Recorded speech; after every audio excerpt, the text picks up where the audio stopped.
ว่าเฮาสร้างวัดสร้างว่าสร้างสำนักสงฆ์ขึ้นมาเพื่อหยังเพื่อชาวพุทธทุกคนให้เกิดสติปัญญาบ่อยเสื่อสิ่งที่ผิดให้เสื่อสิ่งที่ความจริงเป็นความจริงเนี่ยเป็นสิ่งที่บ่ตายเฮ็ดบุญได้บุญเฮ็ดบาปได้บาปอันนี้คือความจริงของศาสนาพุทธ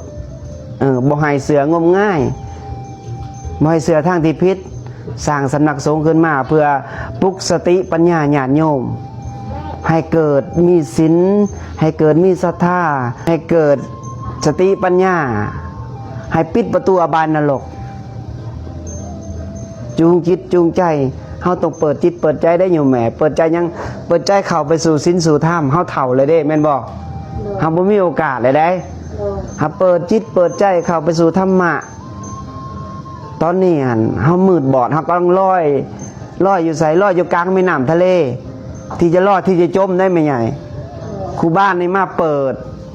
มาเอาเสือกดึงเจ้าขึ้นฝั่งขึ้นซะเจ้าต้องย่อมขึ้นฝั่งย่าไม่ใหญ่ย่อมขึ้นฝั่งยังไงคือเจ้าเปิดใจเข้าไปสู่ธรรมะบ่แม่นว่าเฮาสิเฮ็ดเพื่อที่ว่าปิดหูปิดตาปิดปัญญาปุถุชนญาติโยมบ่แม่นไดเฮ็ดนี่สร้างเพื่อชาวพุทธเพื่อให้เปิดหูเปิดจิตเปิดใจ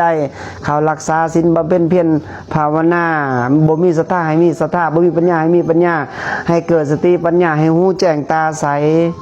ให้ปิดประตูอบายนรกเด้อโยมพ่อโยมแม่จังซั่นได้ครูบาสร้างเจตนาจังซั่นเพราะว่าคนเฮานี่คู่มือนี่มืดบอดย้อนหยังย้อนบ่เปิดจิตเปิดใจเปิดสิ่งที่ตัวเองมักสิ่งตัวเองพอใจมักสิ่งนี้ก็เฮ็ดสิ่งนี้บ่มักสิ่งนี้ก็บ่เฮ็ด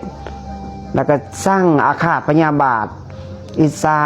ลิษยาตัวนั้นมันตกนรกได้โยมแม่โยมพ่อนี่ว่าความจริงได้แต่ว่าครูบานี่เป็นยังถึงว่าซ้ำๆว่าเพื่อยังเพื่ออยากเตือนสติสงกรานต์ปีนี้หั่นให้มีสติเด้อโยมพ่อโยมแม่บ่ให้กินเหล้าหลายบ่ให้กินเบียร์หลายเพราะว่ายังมันเฮาเฒ่าแล้วสุขภาพเฮาก็บ่ดีได้บ่คือวัยรุ่นนะมันอย่างปึงปังแม่นบ่นี่เฮาเฒ่าแล้วกินเข้าไปนี่เวลาเฮากินเหล้าเข้าไปปึ๊บนี่จะสังเกตว่าตอนเช้านี่ตื่นขึ้นมามันเพลียมันเมื่อยมันบ่มีกำลังใจ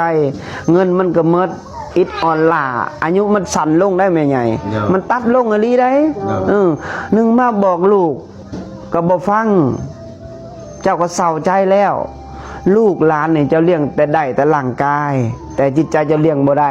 เพราะเจ้าบ่มีกำลังคุมมันเจ้าก็มันมักสิ่งใดเจ้าก็ซื้อให้มันเอาเงินให้มันสิ่งนั่นแหละคือเจ้าทำลายเขาแต่เจ้าบ่ฮู้